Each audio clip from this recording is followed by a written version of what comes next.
Ich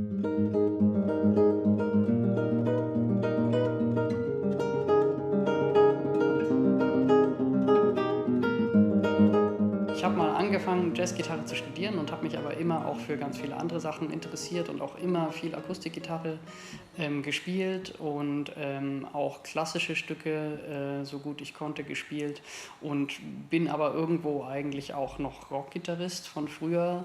Allerdings ist natürlich so, dass ich schon durch den Jazz auch geprägt bin, also von den Harmonien, die ich verwende und so weiter und also so mein Wissen über Musiktheorie und so habe ich schon eher über den jazzigen Weg mir erarbeitet.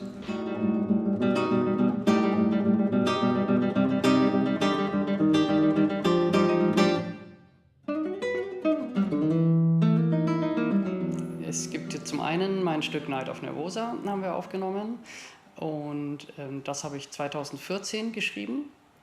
Das ist, glaube ich, das letzte Stück, das einen englischen Titel hat. Bei dem Titel ist aber noch das Besondere, ich habe dieses Stück einem Freund von mir gewidmet und der ist Komponist und hat mal ein Stück geschrieben, das genauso heißt, bloß ein bisschen anders geschrieben wird, nämlich ohne das K. Das war Friedrich Stockmeier. Friedrich Stockmeier, genau, der macht ganz viel neue Musik. Ganz großartig, genau. Und deswegen gibt es diesen Titel Night of Nervosa. Ich habe das dann ein bisschen anders geschrieben als kleinen Witz. Und was auch noch besonders an dem Stück ist, also ich hatte eine Idee wirklich. Das ist auch gleich die ersten 9 Töne, die man hört, waren die ausschlaggebende Idee. Und als ich die hatte, ist das Stück in sehr kurzer Zeit entstanden. Also für meine Verhältnisse sehr kurzer Zeit. Ich habe das innerhalb von 3 oder 4 Wochen hatte ich das dann fertig, weil eben diese zündende Idee irgendwie dann super inspirierend war und ich ganz schnell in so einem Schreibflow reingekommen bin.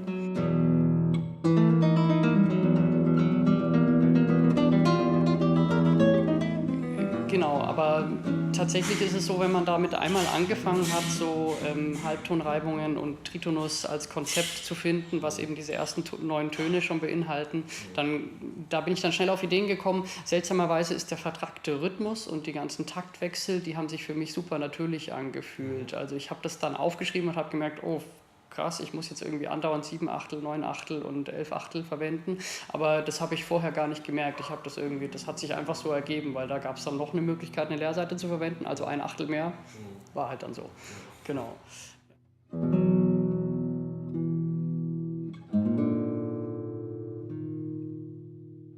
Bloß weil er gut liegt, ist es jetzt kompositorisch nicht so gitarristisch entstanden wie der erste Teil. Auch weil der erste Teil, habe ich ja schon erzählt, dadurch, dass es dann irgendwie, man hat diese gitarristischen Ideen, benachbarte Seiten und so. Und der Teil war aber wirklich so, dass ich da dann den ersten Akkord hatte. Und dann hatte ich wirklich, so wie man so die Idealvorstellung vom Kompositionsvorgang her, dass ich die Melodie, die ich spielen wollte, im Kopf hatte. Dann habe ich geguckt, wie ich die reharmonisieren kann und bin dann noch auch auf Akkorde gekommen, die ein bisschen unangenehm zu greifen sind, aber ich wollte halt genau diesen Klang haben. F-Dur. Genau, der gefürchtete F-Dur. Ja. Die gefürchtete Subdominante.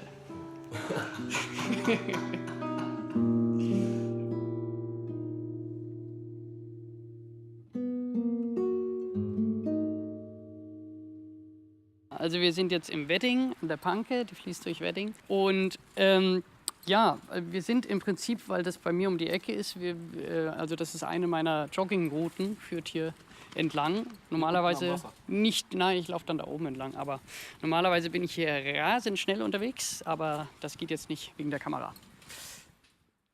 Also ich habe entweder mit 6 oder mit 7 angefangen, ich weiß das nicht genau. Zu einem der beiden Geburtstage habe ich meine erste Gitarre geschenkt bekommen.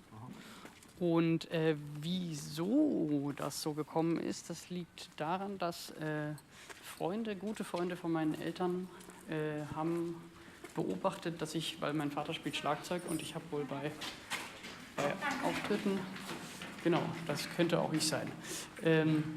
Bei Auftritten von Bands haben die wohl beobachtet, dass ich immer sehr auf die Gitarristen fixiert war. So als Kind habe ich immer ganz bewundernd die Gitarristen angeguckt und gar nicht so sehr mich für meinen Vater hinterm Schlagzeug interessiert. Und deswegen haben die eben dann einfach beschlossen, mir eine Gitarre zu schenken. Okay. Und ich hatte dann auch konsequent immer Unterricht. Ich bin jetzt ja gerade aus dem Studium raus und habe jetzt die ganz neue Situation nach 18 Jahren durchgängig immer mit Lehrer. Jetzt bin ich auf mich allein gestellt. Genau.